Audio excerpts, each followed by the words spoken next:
ruux walba oo wanaagsan iyo ruux walba oo darajo dunidan rajeeyo mar walba qalbigiisa waxa uu jecel yahay inay maqlaan ereyada ugu xiisaha badan kaasi oo ah in dunidan haysatid marwo daacad ah. waxaana inta badan marka laga hadlo qisooyinka jaceylka ay tilmaamaan kuwo faa'iido leh iyo kuwo khasaaro inta badan laga faa'iido. qisooyinka ayaana waxay yihiin kuwo cashiro badan laga barto. ruux walba oo dunidan ku noolne maalin walba oo noloshiisa kamida waxay kusoo wajahdaa maalin qurux badan iyo maalmo murugo badan. inta badan lamaanaha ayaa waxay yihiin kuwo waqtigooda inta ugu badan ku qaato maalmo farxadeed ama maalmo murugeed. qisooyinka jaceylka inta badan waxay tilmaamaan waxyaabo soo socda iyo sida uga hortegi lahayd. mar walba oo qisooyinka dhageysatana waxa ay weli naftaada doorasho u haysataa in xiriir kale oo jaceyl oo qurux badan aad sameyn kartid iyo in noloshaada weli qof kale uu kusoo darsi karo. waxaad ka daawanaysiin barta YouTube-ka ee Socdaal 24. qiso xanuun badan ayaa idiin wadaa. intaan u gudagelin qisada waxaan ka codsanayaa haddii qisada ay ku soo gaarto in saaxiibada share u dhahdo si aan u helno saaxiib adigoo kale. qisada waxay ku bilaabanaysaa sida tan. daahir waxa uu ku dhashtay magaalada Muqdisho sanadii markuu ahayd 1986. daahir waxa uu Qur'aanka Kariimka ku soo bartay magaalada Muqdisho, sidoo kale dhanka maadiga waxa uu ku soo bartay magaalada Muqdisho asagoo oo dhigi jiray iskuul laga magacaabo Muqdisho. ruux walba oo dunidan ku nool waxa ugu qaalisan ee naftiisa ee dareemayso ama uu rajeynayo ayaa waxay tahay in xiriir jaceyl oo qurux badan uu sameeyo. mararka qaar doorashooyinkaada waxay noqdaan kuwo cajiib ah. marka aad ku guuleysatan waxay kugu noqdaan si lama filaan ah in naftaada farxadeed dareemto. waxa aad rajeynaysa markii guuldarro aad kala soo kulantane aad ayaa naftaada u canaananaysaa. dhowr su'aalood ayaana weydiinaysaa. su'aalahaas oo ay ka mid yihiin muxuu hadalka kaaga tegay, maxaa sidaas u dhahday iyo maxaa u sameysay. laakiin wax walba waxay yihiin kuwa qoran. daahir waxa uu dhiganayay iskuulka Muqdisho. daahir muddo sida uu dhiganayay iskuulka waxa uu ka helay gabar aad u qurux badneed, joogeedana uu aad u iftiimayay. quruxda, deganaanta, dabeecadda, helnaanta iyo ereyada quruxda badanna waxay ahayd Sacdiyo mid uu Rabbi ugu deeqay. Sacdiyo haddii aad aragtid waa ay kuu dhoola cadaynaysaa, waxaana kaaga sii daran aqoonta heerka ay ka taagan tahay. haddii imtixaanka koowaad aysan gelin labaad ayay geli jirtay. Sacdiyo waxaa xiriir jaceyl u soo bandhigtay daahir, laakiin daahir inta xiriirka jaceyl uu Sacdiyo u soo bandhigan muddo ayuu ka xishoonayay uuna u soo gudbi waayay jaceylka uu haayo. muddo bil ah ayuu ka aamusnaay. daahir siduu u aamusnaay uu jaceylkii Sacdiyo ugu soo gudbi waayay ayuu maalin maalmaha kamida go'aan waxa uu ku gaaray jaceylkan keligiis ku noqday Sacdiyo inuu soo gudbiyo. maalin maalmaha kamida ayuu ka codsaday Sacdiyo inuu la kulmo. Sacdiyo waa ay ka yeeshay, waxayna ahayd Sacdiyo gabar tixgelin badan oo aad u fiicneed. isla markiiba waxaa dhacay kulankoodii ugu horeeyay daahir iyo Sacdiyo. daahir ayaa sheekada furay markaas ayuu dhahay ugu horeyn Sacdiyo waan ku salaamay, wayna ka qaaday. markaas kadib ayuu daahir dhahay waxaan rabaa inaan kuu sheego aniga inaan ku jeclahay.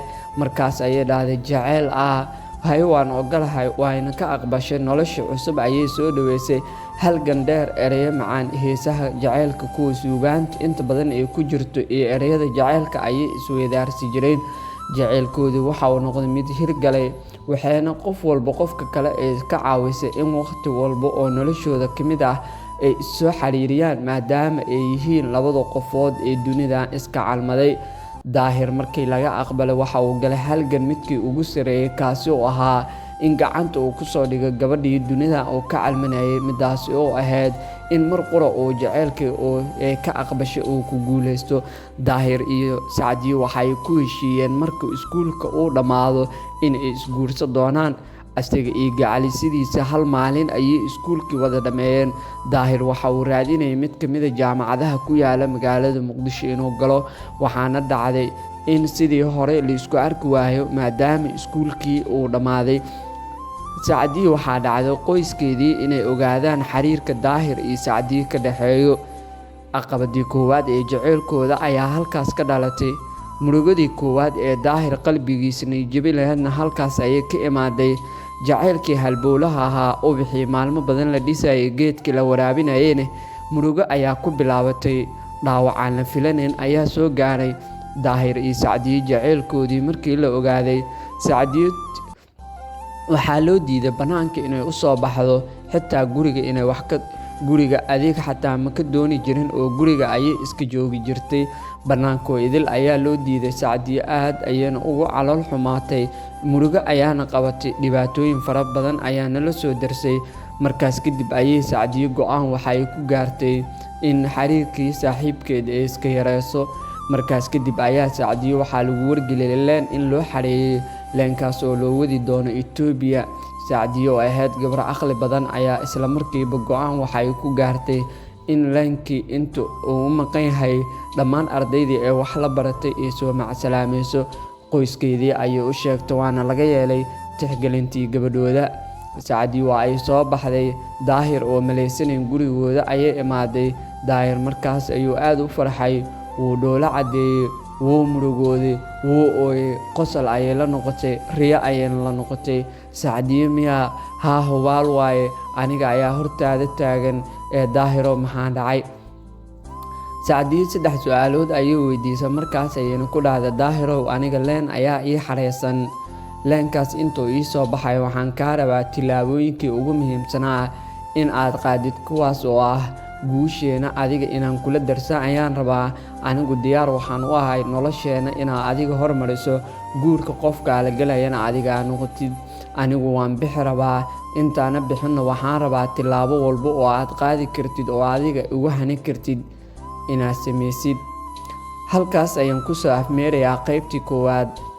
Anigu waan jeclaa, ayaduna way i jecleed. Ciddeeda ayaa dhoof u doorbideen, leen ayay u xareeyeen. Qalbiyadii mideysnaay waa ay kala geeyeen. Waxaa idiin soo gudbinaya anigoo ah Mahad Abuukar Maxamed. Socdaalka dunida halkaa ka daawanaysin waa barta YouTube-ka ku leeyahay Socdaal 24. Intaa ku kulmi doono qiso noocan oo kale. Nabadgelyo.